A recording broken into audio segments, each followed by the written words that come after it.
Erokabano kabisa Tito.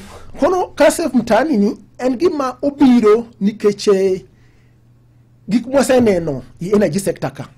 Waseneno ka accidents mang'eny timre inya paro Sachangwan. Yeah. January 2009. Trailer neno luar area ma Sachangwan, Molo, sub-county.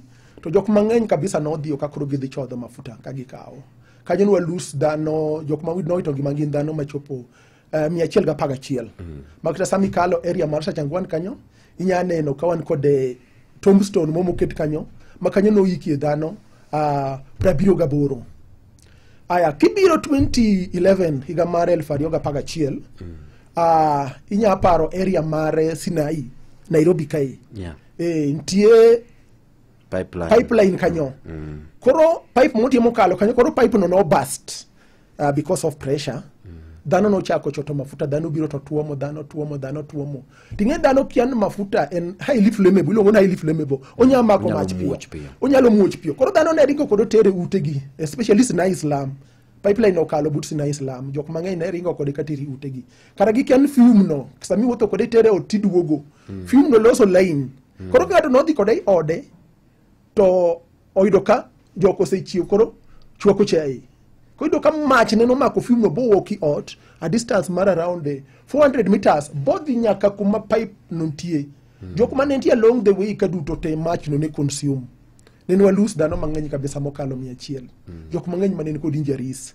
Ai kwa biro machiegni nyocha last year dwe mar ariyo tarik 1 otieno ma pinyru kodo tarik 2 mano last year 2024. Inya paro mradi Embakasi explosion. Mantie jalo mano kao trailer mano tingo LPG gas. Endo dhi okao tero gino to chungi residential area, miradi area Embakasi.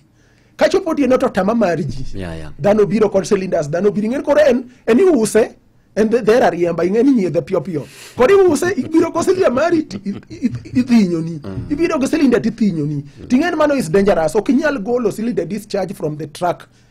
Gino nyaka bed ga discharged, one code bullets. Kuma wapuodho. Minyalo tumie refilling. Koro ng'ani netimo refilling from the truck. Koro ng'en mano ne dangerous because mokuongo wan ka kod standards mitiyo kodo. Ndiye kaka pipes, ndiye pipe monego bed itiyo kod mwapuodho. Iluongo ni Kenya standard. Koro jogo ne tiyo kod substandard pipes, ai kod pressure mabe okitangi. Gino ne no lipuka, gino no muoch. Kane ne gas ochako wuok. Ting'en gino kudwa hit mondo mach obed. Dwaro gik moko adek. Number 1 dwaro heat, number 2 dwaro fuel. Number 3 ing'eyo heat, fuel kod oxygen. Gikadego kosebedo combination to fire work. Koro iluongo nu fire triad. Koro ka jogo ne timo kamano gichane no muoch. Ting'en kod sama gino se muoch vapor no oringo mabor kabisa. To tekno se nusa koro no dhi gato bene chwako the nearest house. Gino fume no nodhi to ikano mako mach bo biro bene no consume ji. We lost so many people, over 10 people. Jok mang'eny no yudo injuries, hundreds. Koro momiyo kanwa bed piny kaka April to waparo nang'o, where did the rain started beating us? Koro waneno ni wasebedo kwa tumo enforcement sana, lakini ukwa puonj ji. Dhano kia safety margi. Waning'en wadhi that amo mitimo kama, but ing'en pok wapuonjo ji. Nonego beni bed kama sami deal kod teko mora. Obed mar stima, obed mar mo, obed mar gas. Koro momiyo nawacho deliberate wadhi tum gimiluongo ni behavior change, dhano lok pachgi, ae bende wapuonj ji.